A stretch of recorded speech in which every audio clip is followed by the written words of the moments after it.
Acum?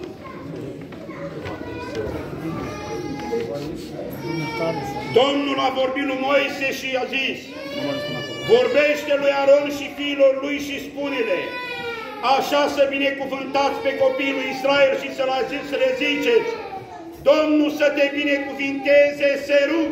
Amin. Cheamă și Matei. Mateuț. Domnul să te binecuvinteze și să îți dea pacea, Serug. Amin. Domnul să te binecuvinteze și să te păzească, Matei. Amin. Domnul să-și întinde fața peste tine și să-ți dea pacea, Matei. Amin. Așa să puneți numele meu peste copiii lui Israel și eu îi voi binecuvânta. Amin. Amin. Alt. Binecuvintează.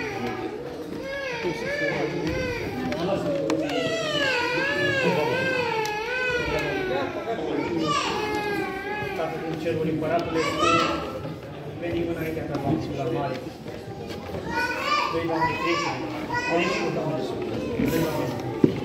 Aleluia. Să-ți mulțumim, Doamne. Tatăl, binecuvântează, Doamne. În numele Tău, proslăvește-ți. Dați-vă mai tare. Aleluia. Lasă facem care. S-a scăriat și ce?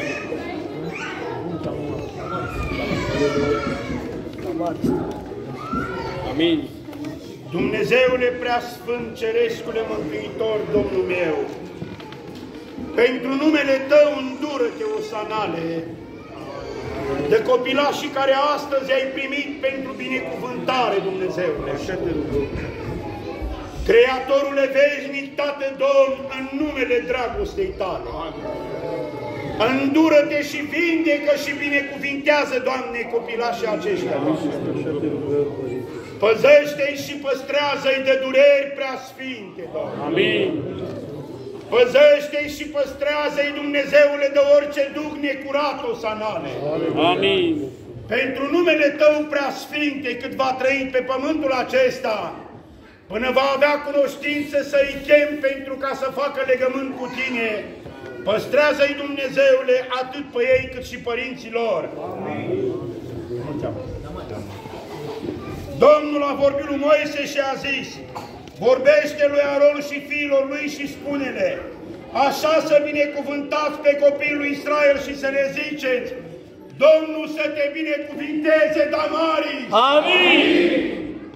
Domnul să te binecuvinteze și să te păzească, Damaris. Amin.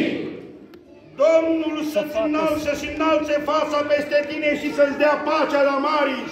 Amin. Așa să puneți numele meu peste copiii lui Israel și eu îi voi binecuvânta. Amin. Glorie ție, Doamne. Dar vezi când a fost luat? Mă, ce cum ți-l stau, sau nu te vedea? N-ai, mulți.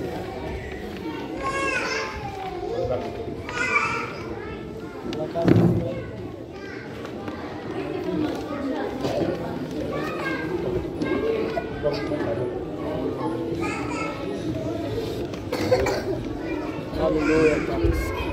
Aleluia!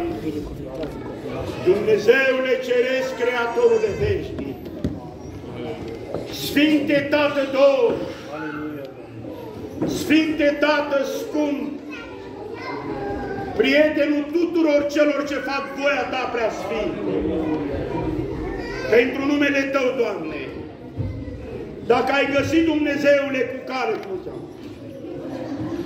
dacă ai găsit cu cale, Stăpâne Ceresc, și pe Matei, Doamne, l-ai oprit, Dumnezeule, și pe fratele lui, Dumnezeul meu scump, cum îl cheamă care l-a luat? Și pe fratele lui Filip, Dumnezeule, l-ai luat pentru numele Tău. Dacă vrei, îndură-te, Doamne, și de sufletul lui, Dumnezeule, și păstrează, Doamne, și pe Matei, Dumnezeule. Amin. Aleluia! Dacă vrei, îndură-te, preasfinte, Domn, și vindecă-i mădularele. Așa te rugăm, Doamne. Dacă vrei, preasfinte, Domn, crește-l, Dumnezeule. Amin. Pentru numele Lui, numele Tău preasfint, Doamne. Îndură-te, Doamne, vindecă-i sufletul, crește-l, păstrează-l de dureri, de suferințe, Dumnezeule.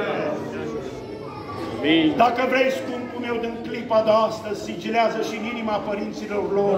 Aleluia! Duhul Sfânt, Doamne, să te creadă și să se întoarcă la tine. Domnul a vorbit lui Moise și a zis: vorbește lui Aron și fiilor lui și spune-le: așa să binecuvântați pe copiii lui Israel și să le ziceți: Domnul să te binecuvinteze, Matei! Amin! Domnul să-și înalțe fața peste tine și să-ți dea pacea, Matei! Amin! Domnul să facă să lumineze fața lui peste tine și să-ți dea pacea, Matei! Amin! Astfel să puneți numele meu peste copiii lui Israel și eu îi voi binecuvânta. Amin!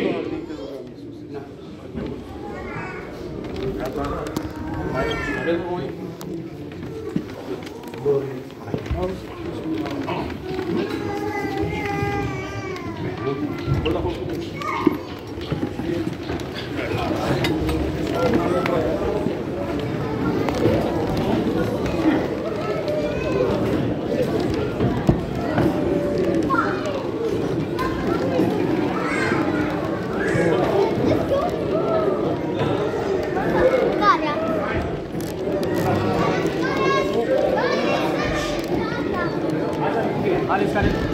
Bine ajutat, corect. Dar nu mai e nevoie de mine, nu mai mă șari,